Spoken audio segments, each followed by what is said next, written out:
अपने पराए। घर की लड़ाइयाँ कितनी भी हो, लेकिन ये भी सच है कि किसी पर कोई आपत्ति हो तो अपना ही परिवार साथ देता है।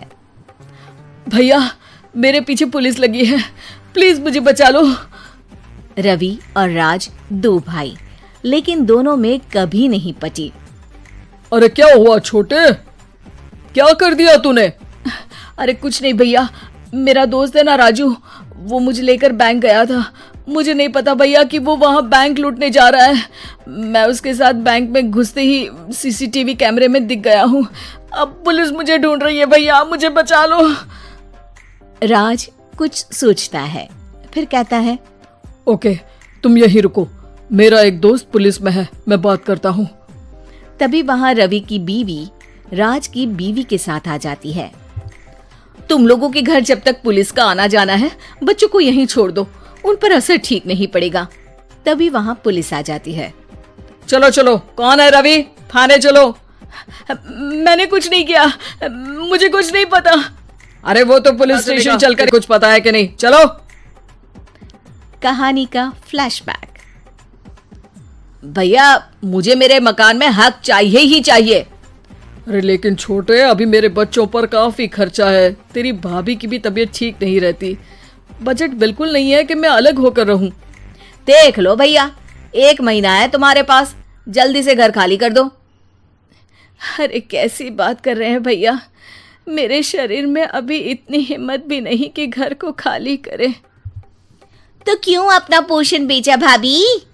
अरे तुम तो जानती हो, पिताजी की बीमारी के कारण उन्हें हमारी जरूरत थी, कैसे आते पैसे। ससुर जी तो बूढ़े थे भाभी, उनकी बीमारी में भी पैसे लगाना कौन सा अकल का काम था? तो क्या पिताजी को मैं मरने के लिए छोड़ देता? अरे रवि, तू तो समझ, पापा को हमारी जरूरत थी, उन्होंने हमारे लिए हर वो काम किया जिससे हमें खुशी मिले। बैक टू रवि जो जेल में बैठा है। ये मैंने क्या कर दिया था? मैं ना पिता का हुआ ना ही भैया का। मेरे साथ जो हो रहा है ठीक ही हो रहा है। तभी वहां पुलिस वाला आता है। रवि, तुमसे कोई मिलने आया है। भाभी, आप यहाँ क्यों आई? पुलिस स्टेशन है ये भाभी। भैया, आपकी जगह मेरा भाई होता तो क्या मैं नहीं आती? अच्छा, ये खाना ले लीजिए, खा लीजिएगा। आपके भैया लगे हैं वकीलों और पुलिस वालों से बात करने में, डरने की कोई बात नहीं। जब आपने गुनाह किया ही नहीं तो सजा भी नहीं मिलेगी। रवि भाभी को देखकर रोने लगता है।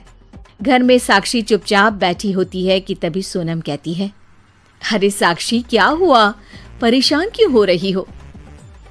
भाभी, अभी अभी पुलिस स्टेशन से खबर आई है, इन्हें बड़े जेल में शिफ्ट किया जा रहा है। मैं क्या करूंगी भाभी? रो मत, हम अच्छे से अच्छा वकील करेंगे। लेकिन उसमें तो बड़े पैसे लगेंगे दीदी, हम इतना पैसा कहाँ से लाएंगे? अरे क्यों, ये मकान है ना, और मेरे कुछ गहने भी है। साक्षी की आंखों में पानी आ जाता है। पर दीदी, ये तो आप और भैया की मेहनत की कमाई है। पापा के बाद भी तो हम लोगों का सब खत्म हो गया था। पापा को तो बचा नहीं पाए, लेकिन भैया को जरूर बचा लेंगे, और भगवान चाहेंगे ना तो दोनों भाई मिलकर इससे भी बड़ा मकान खड़ा कर लेंगे। साक्षी। थोड़ी देर में राज वहां आता है। सोनम सही कह रही है साक्षी, पैसों की कमी के कारण किसी भी बेगुनाह को सजा नहीं मिलती। राज एक अच्छा सा वकील करता है। सोनम और साक्षी बचाए पैसे और अपने गहनों को बेचकर रवि का केस लड़ते हैं और जल्द ही रवि जेल से बाहर आ जाता है। रवि राज को गले लगाकर कहता है, भैया मुझे माफ कर दो, मुझे साक्षी ने सब कुछ बताया है।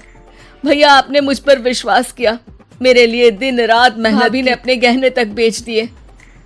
भैया, आपने तो पापा के लिए भी पैसे नहीं देखे, लेकिन मैं बहुत ही सेल्फिश निकला। भैया, एक आखिरी बार मुझे माफ कर दो, मैं शर्मिंदा हूँ। अरे भाई, अपने तो अपने ही होते हैं, पापा ने हमारे लिए क्या नहीं किया ये तुम्हें बताने की जरूरत नहीं है मुझे। और फिर तू तो मेरा भाई है, पैसे से बढ़कर रिश्ते होते हैं भाई।